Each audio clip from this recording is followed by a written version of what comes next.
الحمدللہ رب العالمین والصلاة والسلام علی سید المرسلین اما بعد فاعوذ باللہ من الشیطان الرجیم بسم اللہ الرحمن الرحیم الصلاة والسلام علیک یا رسول اللہ وعلی آلک واصحابک یا حبیب اللہ الصلاة والسلام علیک یا نبی اللہ وعلی آلک واصحابک یا نور اللہ۔ قرآن پاک کی سورتوں کے تعارف کے حوالے سے ہمارا یہ سلسلہ ہے۔ سورہ ابراہیم ہے۔ سورہ ابراہیم کا نام سورہ ابراہیم اس لیے کہ اس میں حضرت ابراہیم علیہ السلام کا اپنی اولاد کو مکہ مکرمہ کی سرزمین میں جو بیابان تھی وہاں پر آباد کرنے کا تذکرہ ہے، اس مناسبت سے اس کا نام سورہ ابراہیم ہے۔ یہ سورت مبارکہ مکہ مکرمہ میں نازل ہوئی، اس میں 52 آیتیں ہیں اور 7 رکوع ہیں۔ آیت کی ابتدا حروف مقطعات سے ہے، اس کے بعد اللہ تعالیٰ کی شان کا بیان ہے، پھر اللہ تعالیٰ نے دنیا کی محبت کا بیان کیا اور اس کی مذمت بیان کی۔ فرمایا الذین یستحبون الحیاۃ الدنیا علی الآخرہ ویصدون عن سبیل اللہ ویبغونہا عوجا اولئک فی ضلال بعید، کہ جو لوگ دنیا کی زندگی کو آخرت کی زندگی پر پسند کرتے ہیں، یعنی آخرت کی زندگی فراموش اور دنیا کی زندگی انہیں پسند ہے اور اللہ کے راستے سے روکتے ہیں اور اس میں ٹیڑھا پن چاہتے ہیں، تو فرمایا کہ یہ لوگ دور کی گمراہی میں ہیں۔ اس کے بعد حضرت موسیٰ علیہ السلام کا کافی تفصیل کے ساتھ تذکرہ ہے، بنی اسرائیل پر جو اللہ تعالیٰ نے حضرت موسیٰ علیہ السلام کے صدقے میں انعامات فرمائے، فرعون جو ان کے بچوں کو قتل کرتا تھا، بچیوں کو زندہ چھوڑتا تھا، اس سے جو اللہ تعالیٰ نے ان کو نجات عطا فرمائی اس کا تذکرہ کیا۔ پھر اللہ تعالیٰ نے شکر کی فضیلت کو بیان فرمایا کہ لئن شکرتم لازیدنکم، اے بندو اگر تم شکر کرو گے تو میں تمہیں اور زیادہ عطا کروں گا۔ تو یہ اللہ تعالیٰ نے وعدہ فرما لیا کہ اگر تم شکر کرو گے تو میں تمہیں اور زیادہ عطا کروں گا۔ وَلَئِن كَفَرْتُمْ إِنَّ عَذَابِي لَشَدِيدٌ، اور اگر تم ناشکری کرو گے تو میرا عذاب بڑا سخت ہے۔ اس کے بعد پھر حضرت موسیٰ علیہ السلام کا تذکرہ اور اس کے بعد پھر مختلف انبیاء کرام علیہ السلام کا تذکرہ اور ان انبیاء نے جو اپنی قوموں کے ساتھ کلام کیا اس کا تذکرہ ہے۔ چنانچہ قوم نوح کا تذکرہ ہے، قوم عاد کا تذکرہ ہے، قوم سمود کا تذکرہ ہے۔ اور ان رسولوں نے جو کلام کیا، ان کے کلام کا ایک حصہ یہ تھا کہ اے لوگو کیا تمہیں اس اللہ کے بارے میں شک ہے جس نے آسمان و زمین کو پیدا کیا؟ پھر ان رسولوں نے یہ بھی فرمایا کہ ہم تمہاری طرح ظاہری اعتبار سے بشر ضرور ہیں لیکن اللہ تعالیٰ نے اپنے خاص فضل کے ساتھ ہمیں منتخب کر لیا ہے، تو ہمیں کیا ہے کہ ہم اللہ پر بھروسہ نہ کریں حالانکہ اس نے ہمیں سیدھے راستے دکھائے ہیں، اور تمہاری تکلیفوں کے اوپر ہم صبر نہ کریں، یعنی ہم تمہاری تکلیفوں پر صبر کریں گے۔ اب کفار نے جو اپنے رسولوں کو جواب دیا وہ کیا تھا؟ انہوں نے کہا کہ ہم تمہیں اپنی بستی سے نکال دیں گے، ہمارے دین کے اندر تم آ جاؤ، اور اس طرح کی دھمکیاں کفار نے جو ہے وہ اپنے رسولوں کو دی۔ لیکن نتیجہ کیا ہوا؟ نتیجہ یہ ہوا کہ اللہ نے عذاب کے ذریعے ان قوموں کو ہلاک کر دیا۔ پھر کفار کے لیے جہنم کے اندر جو شدید ترین عذاب ہے اللہ تعالیٰ نے اس کا بیان کیا کہ جہنم کے اندر پیپ کا پانی اور وہ بھی بمشکل گلے سے اترے گا اور ہر طرف سے ان کو موت آئے گی لیکن مریں گے نہیں، یعنی تکلیفیں اتنی ہوں گی کہ ہر تکلیف جان سے مار دینے والی، ہر تکلیف جان لیوا، لیکن حقیقت کے اندر ان کو موت نہیں آئے گی، اور جو کفار کے اعمال ہیں وہ قیامت کے دن سب برباد ہو جائیں گے۔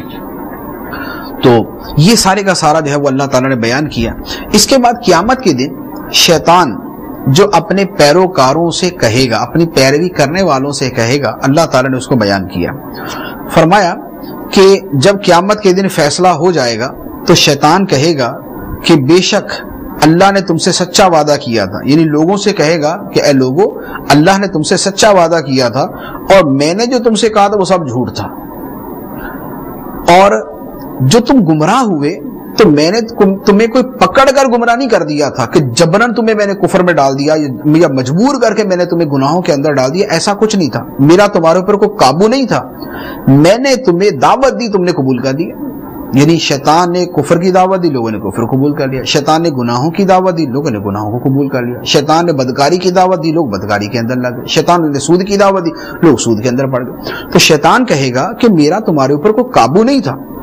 ما کانا لیا علیکم من سلطان، میرا تم پر کوئی قابو نہ تھا،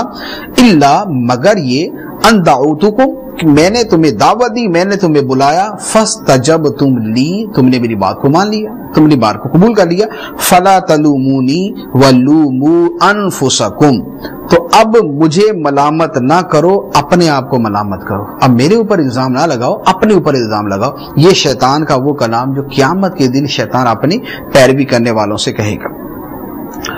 اس کے بعد جنتیوں کا تذکرہ ہوا۔ جنتیوں کے تذکرے کے بعد اللہ تعالیٰ نے کلمہ طیبہ، پاکیزہ کلمہ، اور کلمہ خبیثہ، خبیث کلمہ، اس کا تذکرہ کیا۔ کلمہ طیبہ کیا ہے؟ کلمہ طیبہ جو اللہ تعالیٰ کی توحید پر مشتمل کلمہ ہے وہ کلمہ طیبہ ہے۔ اسی طرح جو اچھا کلمہ ہے وہ پاکیزہ کلمہ۔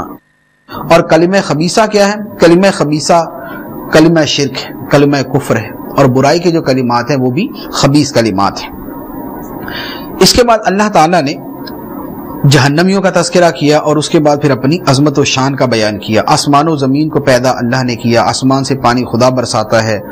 اور سمندر کے اندر کشتیوں کے تیرانا خدا کا کام ہے، اور ندیاں اللہ تعالیٰ نے مسخر کر دی، سورج چاند کا نظام اللہ تعالیٰ نے قائم کیا، رات دن کا نظام اللہ تعالیٰ نے قائم کیا، اور اللہ تعالیٰ بہت کچھ تمہارے مانگنے کے اوپر تمہیں عطا فرما دیتا ہے۔ پھر اس کے بعد فرمایا کہ اللہ کی تم پر اتنی نعمتیں ہیں، وَإِن تَعُدُّوا نِعْمَةَ اللَّهِ لَا تُحْصُوهَا، اگر تم خدا کی نعمتوں کو گننا چاہو تو گن نہیں سکتے۔ اللہ نے اتنی تم پر نعمتیں جو ہے وہ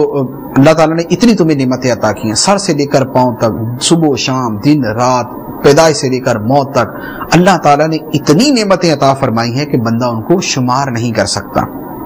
لیکن انسان کا کیا حال ہے؟ ان الانسان لظلوم کفار، بے شک انسان بڑا ظالم، بڑا ناشکرا ہے۔ اس کے بعد پھر اللہ تعالیٰ نے حضرت ابراہیم علیہ السلام کا تذکرہ شروع فرمایا، اور اسی تذکرے کی مناسبت سے اس سورت کا نام سورہ ابراہیم ہے۔ حضرت ابراہیم علیہ السلام نے مکہ مکرمہ کی آبادی کی دعا کی، اور اللہ تعالیٰ کی بارگاہ میں عرض کیا کہ اے اللہ، میں نے ایک چٹیل بیابان اور بے آباد جگہ کے اوپر اپنی اولاد کو بسا دیا ہے، تو لوگوں کے دل ان کی طرف پھیر دینا، انہیں رزق عطا کرنا۔ اور پھر اس کے بعد اللہ تعالیٰ کی حمد کی، اپنی اولاد کے لیے دعا کی، اور یہاں وہ مشہور دعا ہے،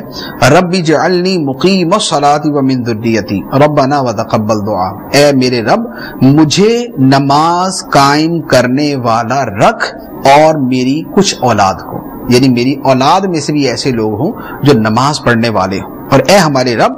ہم میری دعا سن لے۔ پھر اس کے بعد دعا کی، ربنا اغفر لی ولوالدی وللمؤمنین یوم یقوم الحساب، اے ہمارے رب مجھے بخش دے، میرے ماں باپ کو بخش دے، اور سب مسلمانوں کو بخش دے اس دن جس دن حساب قائم ہوگا۔ اس کے بعد اللہ تبارک و تعالی نے قیامت کا مسلسل جو ہے وہ تذکرہ فرمایا، اور قیامت کے تذکرے کے آخر میں جو قیامت کا ایک منظر ہے اسے بیان کیا کہ یوم تبدل الارض غیر الارض والسماوات وبرزوا للہ الواحد القہار، کہ جس دن زمین دوسری زمین سے بدل دی جائے گی، اور آسمان، یعنی زمین و آسمان سب بدل دیے جائیں گے قیامت کے دن، اور سب لوگ ایک اللہ کے سامنے نکل کھڑے ہوں گے جو سب پر غالب ہے، یعنی ایک اللہ کی بارگاہ کے اندر سب جو ہے وہ کھڑے ہو جائیں گے۔ تو اس دن مجرم جو ہے وہ بیڑیوں کے اندر ہوں گے، اور ان کے اوپر جو ہے عذاب کا لباس ہوگا، اور آگ ان کے چہرے کو ڈھانپ رہی ہوگی۔ اس کے بعد اس سورہ مبارکہ کی جو آخری آیت ہے اس میں قرآن کی عظمت کو بیان کیا کہ یہ قرآن جو ہے یہ لوگوں کے لیے تبلیغ ہے، اللہ کا پیغام ہے، اللہ کا حکم پہنچانا ہے، تاکہ لوگوں کو اس کے ذریعے ڈرایا جائے اور وہ جان لے کہ اللہ ہی ایک معبود ہے۔ اس کے بعد سورۃ الحجر ہے۔ حجر جو ہے ایک علاقے کا نام ہے، ایک شہر کا نام۔ یہ وہ علاقہ ہے جہاں پر حضرت صالح علیہ السلام تشریف فرما تھے، اور جہاں پر آپ کی قوم سمود رہتی تھی۔ اس بستی کا نام جو ہے وہ حجر تھا، اور یہاں پر اس صورت میں چونکہ اس بستی کا تذکرہ ہے اور اس بستی میں جو کچھ ہوا اس کا تذکرہ ہے، اس مناسبت سے اس کا نام سورۃ الحجر ہے۔ یہ سورہ مبارکہ مکہ مکرمہ میں نازل ہوئی، اس میں 99 آیتیں اور 6 رکوع ہیں۔ قرآن پاک کی عظمت کے ساتھ اس کی ابتدا ہے، اور قرآن پاک کی حفاظت کا جو ذمہ اللہ تعالیٰ کے پاس ہے، اللہ تعالیٰ نے اس کو بیان کیا کہ انا نحن نزلنا الذکر وانا لہ لحافظون، بے شک ہم نے اتارا ہے یہ قرآن، اور بے شک ہم ہی اس کی حفاظت کرنے والے ہیں۔ اس کے بعد سابقہ قوموں کے اندر جو اللہ تعالیٰ نے رسول بھیجے اور ان لوگوں نے اپنے رسولوں کو جھٹلایا اور ان کے معجزات کو جو ہے وہ جادو قرار دیا اور ان کے اوپر جو اللہ کی کتابیں اتری انہیں جو ہے وہ پرانے قصے کہانیاں قرار دیا، اللہ تعالیٰ نے اس کا بیان کیا۔ اور ساتھ یہ بھی فرما دیا کہ اگر ان کافروں کے لیے ہم آسمان کا دروازہ کھول دیں اور یہ اس کے اندر چڑھ بھی جائیں، اس کے باوجود یہ کہیں گے کہ یہ تو ہماری آنکھوں کے اوپر جادو ہے، یعنی اللہ تعالیٰ اگر آسمانوں کے دروازے کھول دے اور مشرک اس میں چلے بھی جائیں سیڑھی لگا کے، اس کے باوجود یہ مانیں گے نہیں، بلکہ یہ پھر بھی کہتے رہیں گے کہ یہ ہماری آنکھوں کے اوپر جادو ہو گیا۔ پھر اس کے بعد اللہ تعالیٰ نے اپنی قدرت کا بیان کیا کہ اللہ تعالیٰ نے آسمان کے اندر برج بنائے اور آسمان کو شیطان سے محفوظ کیا۔ اللہ تعالیٰ نے زمین کو پھیلا دیا، زمین کے اندر پہاڑوں کے پہاڑ جو ہے وہ گاڑ دیے اور زمین کے اندر ہر جو ہے وہ موزون چیز، ہر چیز جو ہے ایک اندازے کے ساتھ اتاری۔ پھر اللہ تعالیٰ نے لوگوں کے رزق کا انتظام فرمایا۔ اس کے بعد فرمایا کہ وَإِن مِّن شَيْءٍ إِلَّا عِندَنَا خَزَائِنُهُ، کہ ہمارے پاس ہر شے کے خزانے، اللہ تعالیٰ فرماتا ہے ہمارے پاس ہر شے کے خزانے ہیں اور ہم اسے نہیں اتارتے مگر ایک معلوم اندازے سے۔ پھر اس کے بعد اللہ تعالیٰ کی عظمت و شان ہی کا مسلسل بیان ہے۔ پھر اس کے بعد حضرت آدم علیہ السلام کا واقعہ بیان ہے اور اس میں پھر وہی تفصیل ہے کہ آدم علیہ السلام کو مٹی سے پیدا کیا گیا اور جنوں کو جو ہے وہ آگ سے پیدا کیا گیا۔ پھر اللہ تعالیٰ نے جب آدم علیہ السلام کو پیدا کیا تو فرشتوں کو سجدہ کرنے کا حکم دیا، شیطان کے علاوہ سب نے سجدہ کیا اور شیطان اپنے تکبر اور اپنے حسد کی وجہ سے سجدے سے انکاری ہوا اور نتیجہ یہ ہوا کہ اللہ تعالیٰ نے فرمایا فَخْرُجْ مِنْهَا فَإِنَّكَ رَجِيمٌ، کہ تو یہاں میرے قرب کی منزل سے نکل جا، تو مردود ہے۔ وَإِنَّ عَلَيْكَ اللَّعْنَةَ إِلَى يَوْمِ الدِّينِ، اور بے شک قیامت تک تجھ پر لعنت ہے۔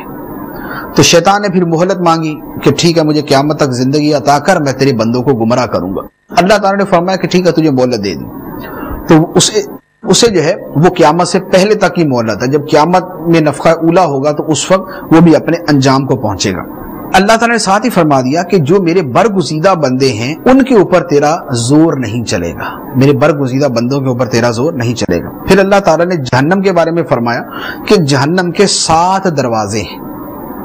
جہنم کے 7 دروازے، لہا 7 ابواب، جہنم کے 7 دروازے ہیں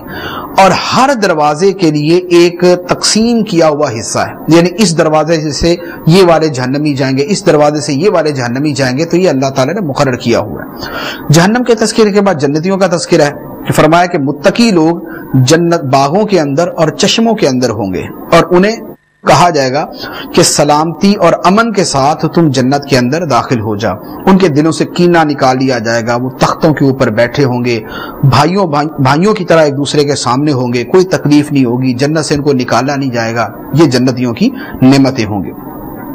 اس کے بعد حضرت ابراہیم علیہ السلام اور ان کے مہمانوں کا تذکرہ ہے، مہمان یعنی فرشتوں کا تذکرہ۔ فرشتے ابراہیم علیہ السلام کے پاس آئے اور آ کر جو ہے ان کو بشارت دی کہ اللہ تعالیٰ آپ کو ایک علم والا بیٹا عطا کرے گا۔ پھر اس کے بعد جب یہ بتایا کہ ہم حضرت لوط علیہ السلام کی قوم کو تباہ کرنے کے لیے آئے ہیں، ان کو عذاب دینے کے لیے آئے، پھر وہاں سے وہ حضرت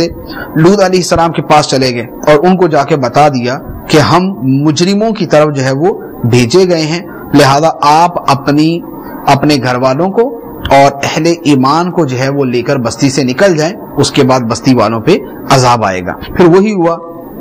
بستی والوں پہ عذاب آیا اور حضرت لوط علیہ السلام کی بیوی جو کافرہ تھی اس نے جو ہے وہ مڑ کر دیکھا۔ حکم یہ تھا کہ جو بھی بستی سے جا رہا ہے وہ مڑ کر نہ دیکھے کہ پیچھے کیا ہو رہا ہے، لیکن جب پیچھے سے جو ہے وہ تباہی و بربادی کی آوازیں آنا شروع ہوئی تو حضرت لوط علیہ السلام کی بیوی جو کافرہ تھی لیکن آپ کے ساتھ جا رہی تھی، اس نے پیچھے مڑ کر دیکھا اور اس کے اوپر بھی عذاب نازل ہو گیا۔ اس کے بعد پھر اللہ تعالیٰ نے اسی ہجر بستی کا تذکرہ کیا، یعنی حضرت صالح علیہ السلام کی بستی کا تذکرہ ہوا جو قوم سمود تھی اور علاقہ ہجر کے اندر وہ رہتی تھی۔ یہ لوگ جو ہے یہ بڑے جو ہے وہ طاقتور لوگ تھے، پہاڑوں کے اندر انہوں نے تراش کر مکان بنائے تھے، یعنی پہاڑوں کو تراش کر یہ مکان بناتے تھے اور یہ مکانات ابھی بھی موجود ہیں، یہ ابھی بھی سرزمین عرب کے اوپر جو ہے وہ مدائن صالح نام کی بستی ہے، وہاں پر یہ ابھی بھی مکانات اس زمانے کے موجود ہیں تو ان بستی والوں کے پاس حضرت صالح علیہ السلام تشریف لائے اور ان کو جو ہے وہ نصیحت فرمائی، لیکن وہی نتیجہ ہوا، کچھ لوگوں نے ایمان قبول کیا، اکثریت نے ایمان قبول نہ کیا، اور نتیجتاً ان لوگوں پر بھی اللہ کا عذاب آیا۔ پھر اس کے بعد اللہ تبارک و تعالی نے نبی کریم صلی اللہ علیہ وآلہ وسلم کو اعلانیہ تبلیغ کرنے کا حکم دیا، فرمایا فاصدع بما تؤمر واعرض عن المشرکین، اعلانیہ کہہ دو جس بات کا تمہیں حکم ہے اور مشرکوں سے منہ پھیر لو۔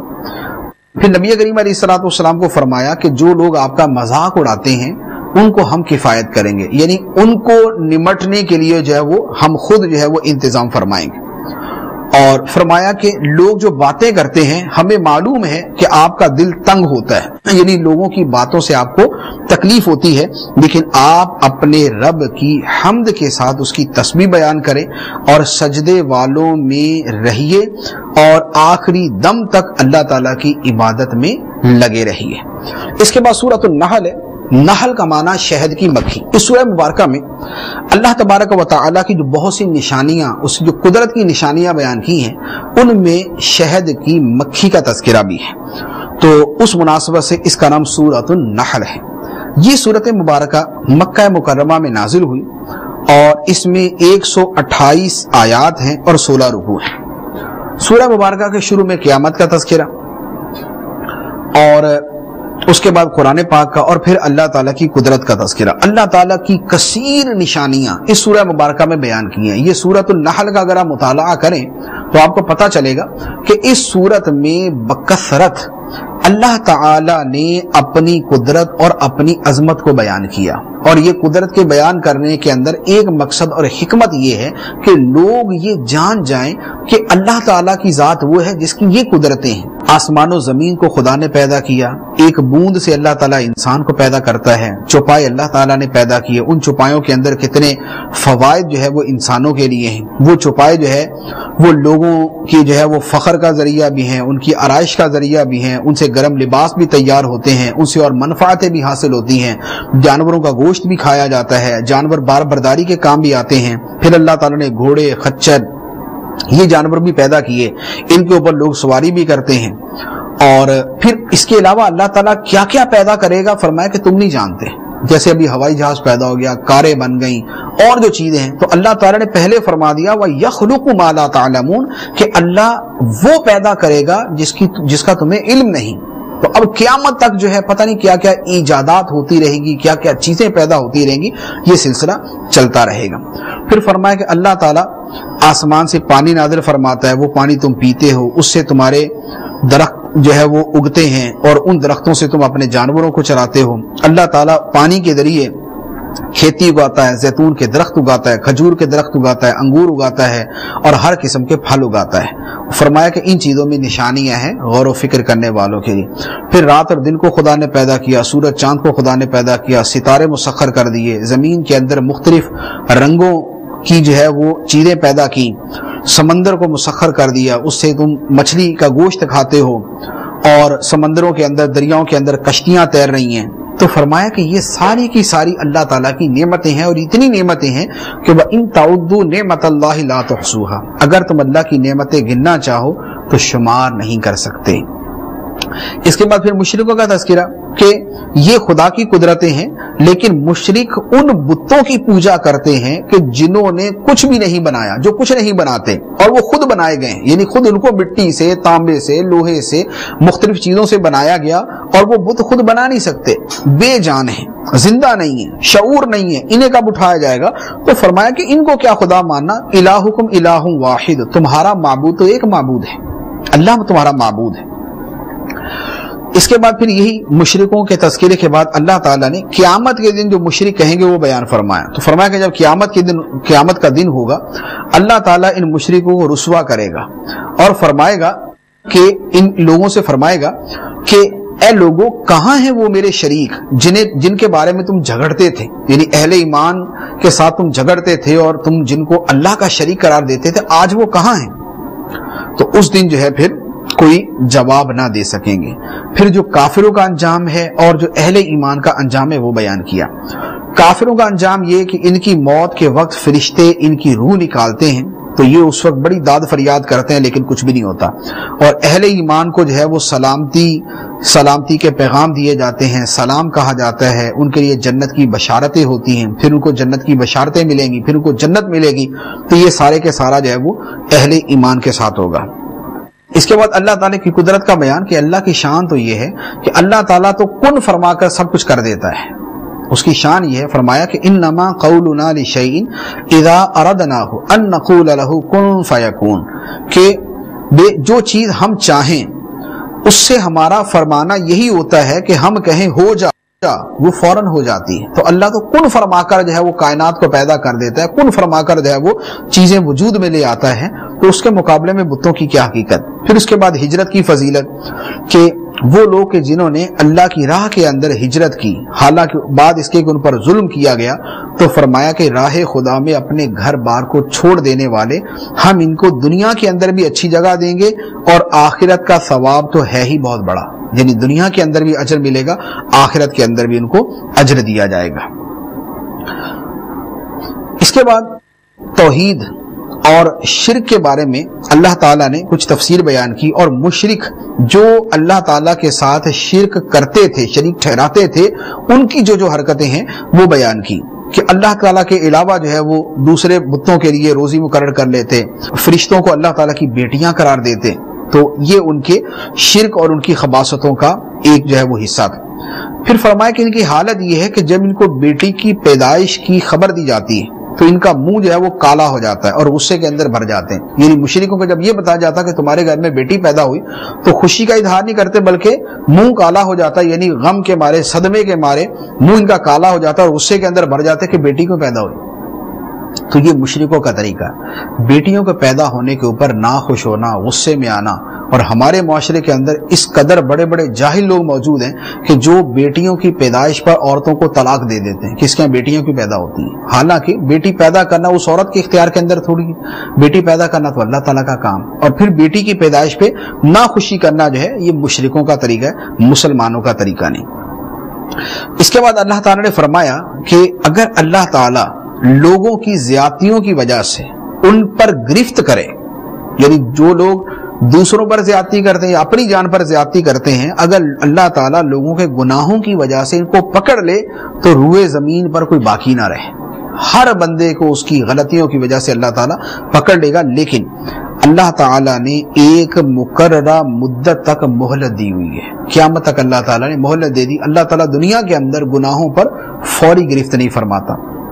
بعض گناہ ہیں جن کی گرفت ہو جاتی ہے، ماں باپ کی نافرمانی ہے یا کچھ اور گناہ ہے. اس کے بعد پھر اللہ تعالیٰ نے دوبارہ اپنی قدرتوں کا بیان کیا. اس کے اندر فرمایا کہ چوپایوں کے اندر بھی اللہ تعالیٰ نے تمہارے لیے عبرت رکھی ہے. وہ کیا ہے کہ چوپایوں کے پیٹ سے دودھ نکلتا ہے، دودھ صاف، شفاف، سفید، خوشگوار، فائدے مند. لیکن جس پیٹ سے وہ دودھ نکلتا ہے اسی پیٹ کے اندر خون بھی ہے، اسی کے اندر گندگی بھی ہے، اسی کے اندر غلاظت بھی ہے، سب کچھ ہے. لیکن اللہ تعالیٰ ان سب کے درمیان سے خالص سفید خوشگوار دودھ پیدا فرماتا ہے اور وہ تمہیں مہیا کرتا ہے. پھر اللہ تعالیٰ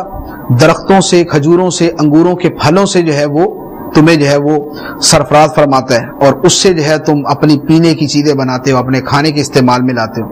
پھر فرمایا کہ تیرے رب نے شہد کی مکھی کو الہام کیا ہے کہ پہاڑوں میں اپنا گھر بناؤ، درختوں کے اندر اپنا گھر بناؤ، چھتے بناؤ اپنے، اور پھلوں کا رس جو ہے وہ چوسو. پھر جو اللہ تعالیٰ نے تمہارے لیے راستے مقرر کیے ہیں ان راستوں پر چلتے ہوئے آؤ، اپنے چھتے کے اندر پہنچو اور وہاں پر ان کے پیٹ سے جو انہوں نے خود کھایا ہوتا ہے اس کے بدلے میں ان کے پیٹ سے فرمایا کہ ایک پینے کی چیز نکلتی ہے جو رنگ برنگی ہے، جس میں لوگوں کے لیے شفا ہے. تو اب شہد کی مکھی ایک کیڑا ہے، ایک معمولی سا کیڑا ہے، اور اس کے پیٹ اور وہ